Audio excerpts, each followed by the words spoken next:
agar rumah kita tidak bermasalah, tidak ada pengaruh-pengaruh syaitan di dalamnya, adalah membersihkan rumah kita dari suara iblis. Membersihkan rumah kita dari sautu iblis, suara iblis. Apa itu suara iblis? Suara iblis disebutkan di dalam surat Al-Isra ayat 64. Allah Subhanahu wa taala berfirman, wastafziz man istata'ta minhum bisautik. Dan palingkanlah manusia dengan suaramu. Dan palingkanlah manusia yang bisa engkau ganggu dengan suaramu. Ketika iblis diusir oleh Allah Subhanahu wa taala dari surga, dia mendapatkan izin dari Allah untuk mengganggu umat manusia dengan suaranya. Apa yang dimaksud dengan sautu iblis? Apa yang dimaksud dengan suara iblis? Seorang ulama tabi'in, ahli tafsir dari kalangan tabi'in, murid dari Ibnu Abbas, namanya Mujahid. Mujahid ini luar biasa. Beliau mengatakan, aradtul Quran ala Ibni Abbas 30 marrah.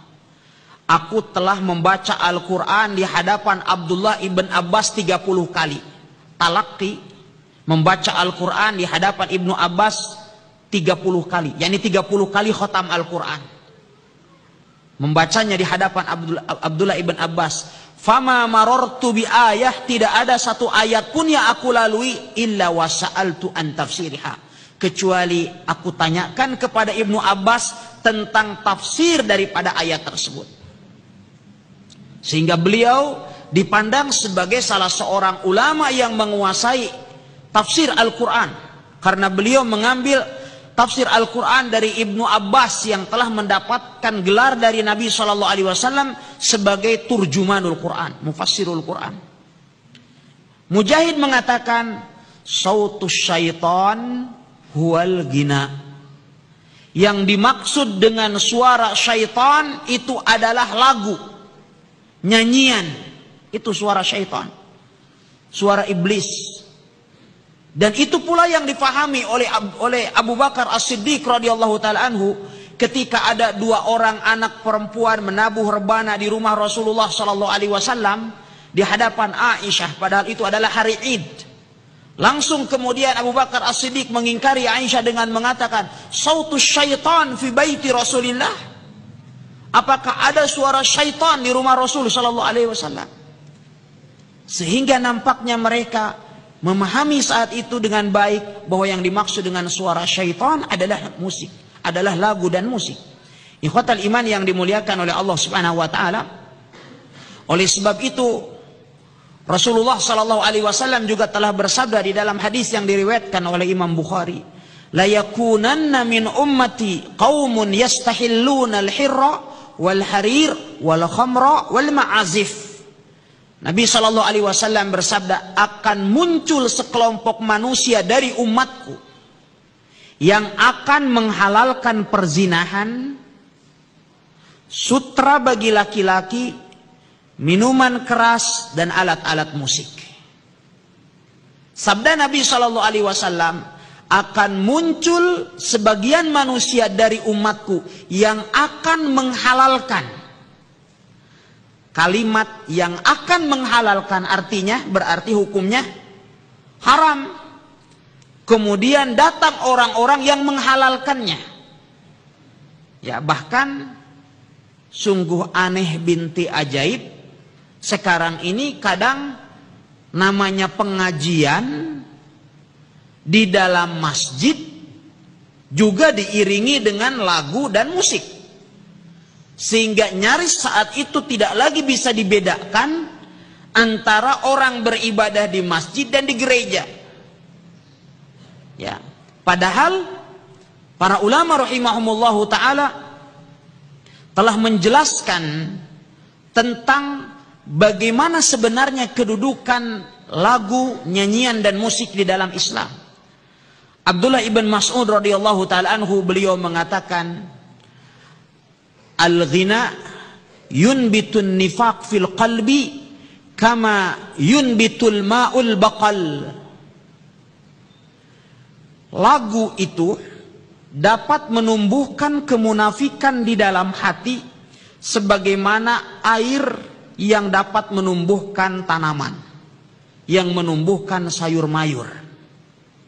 Ya, di sini disebutkan sayur mayur karena sayur mayur dia relatif lebih cepat tumbuh daripada pohon yang lainnya. Lagu itu, kata Ibnu Mas'ud, dapat menumbuhkan kemunafikan. Tapi sangat disayangkan sebagian orang memandang bahwa mendengarkan lagu dan musik itu adalah sebuah kebutuhan. Di mana kita saat ini tidak mendengarkan musik? Ya, kita pergi ke pasar, berbagai macam musik keluar hampir dari seluruh kios yang kita lalui.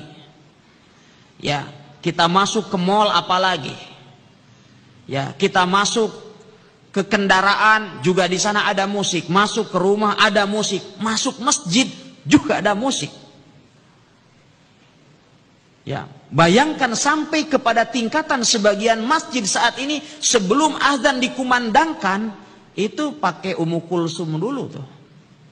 Yang penting lagunya Arab. Walaupun Ummu Kulsum itu inulnya Arab. Tapi di sebagian masjid di setel itu. Ya. Pernah ada salah seorang Syekh Haisam Sarhan, seorang pengajar di Masjid Nabawi yang pernah memberikan daurah di sini. Beliau sebelum pulang katanya ada pepatah orang Arab, mereka mengatakan idza kunta fis safar fa'ti walau bihajar. Apabila Anda pulang dari perjalanan maka bawalah oleh-oleh walaupun itu berbentuk batu. Maka beliau ingin mencari oleh-oleh. Akhirnya dia bilang, saya mau ke mall atau ke toko, tapi yang tidak ada musiknya. Saya bilang, Syekh, tidak ada. Ya, tidak ada toko yang tanpa musik.